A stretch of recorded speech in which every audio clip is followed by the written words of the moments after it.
Hi friends, welcome to Joshima சமையல். கொள்ளு துவையல் எப்படி செய்யறதுன்னு பார்க்கலாம் வாங்க. இது டேஸ்ட் வந்து ரொம்ப சூப்பரா இருக்கும்.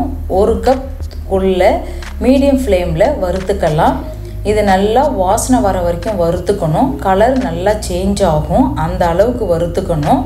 வறுக்கும் போதே நல்லா வெடிக்க ஆரம்பிக்கும். இப்போ நல்லா வறுத்தாச்சு. இதை ஒரு பிளேட்ல எடுத்து வச்சிடலாம். இந்த அளவுக்கு வறுக்கணும். அடுத்தது 1 டீஸ்பூன் கடலைப்பருப்பு, 1 டீஸ்பூன் உளுத்தம்பருப்பு இதையும் சேர்த்து நல்லா வறுத்துக்கலாம். நான் எல்லா பொருளுமே வந்து ட்ரை ரோஸ்ட் தான் பண்ணியிருக்கேன். நல்லா கருகிடாமல் வறுத்து எடுத்துக்கலாம். நல்லா கலர் சேஞ்ச் ஆகணும். இப்போ நல்லா வறுத்தாச்சு. இதையும் ஒரு பிளேட்டில் எடுத்து வச்சிடலாம். அடுத்தது 1 டீஸ்பூன் பொட்டுக்கடலை சேர்த்து வறுத்துக்கிறேன். பேன் நல்லா சூடாக இருக்கிறதால டக்குன்னு வறுத்துடும். அதனால் கைவிடாமல் வறுத்துக்கோங்க. இப்போ வறுத்தாச்சு. இதையும் எடுத்து ஒரு பிளேட்டில் வச்சுக்கலாம். அடுத்து ஒரு 8 வரமிளகாய் சேர்த்துக்கிறேன். இது காரம் இருந்தால் தான் டேஸ்ட்டாக இருக்கும். கொஞ்சமாக புளி சேர்த்துக்கோங்க. துவையலுக்கு கட்டாயம் புளி சேர்க்கணும். அப்போ தான் டேஸ்ட்டாக இருக்கும். இது வறுத்ததுக்கப்புறம் இதையும் எடுத்து ஒரு பிளேட்டில் மாற்றி வச்சிடலாம். அடுத்து ஒரு 10 பல்லு பூண்டு சேர்த்துக்கிறேன். தோல்லாம் எதுவும் உரிக்க தேவையில்லை. அப்படியே சேர்த்து ட்ரை ரோஸ்ட் பண்ணிக்கலாம். இப்போ வறுத்தாச்சு. இதையும் எடுத்து ஒரு பிளேட்டில் மாற்றி வச்சிடலாம். அடுத்து 1 டீஸ்பூன் மிளகு, 1 டீஸ்பூன் ஜீரகம். கருகிடாமல் பார்த்துக்கோங்க. கைவிடாமல் வறுத்து டக்குன்னு ஒரு பிளேட்டில் மாற்றி வச்சிடலாம்.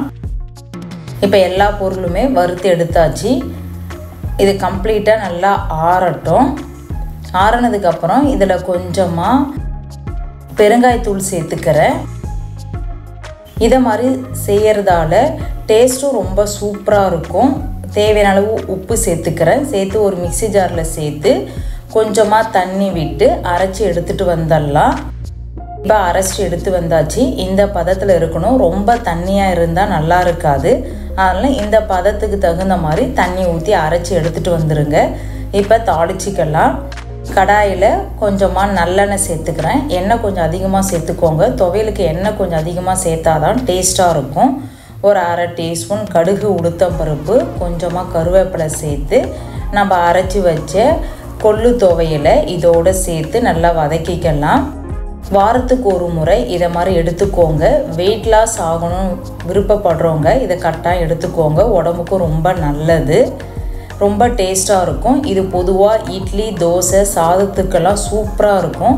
நீங்கள் சாதத்தோடு வச்சு சாப்பிடும்போது கொஞ்சமாக நெய் ஊற்றி சாப்பிடுங்க. டேஸ்ட் ரொம்ப சூப்பராக இருக்கும். இது வரைக்கும் ஜோஷிமா சமையலை சப்ஸ்கிரைப் பண்ணலாம், சப்ஸ்கிரைப் பண்ணிக்கோங்க. Okay bye. Thank you friend.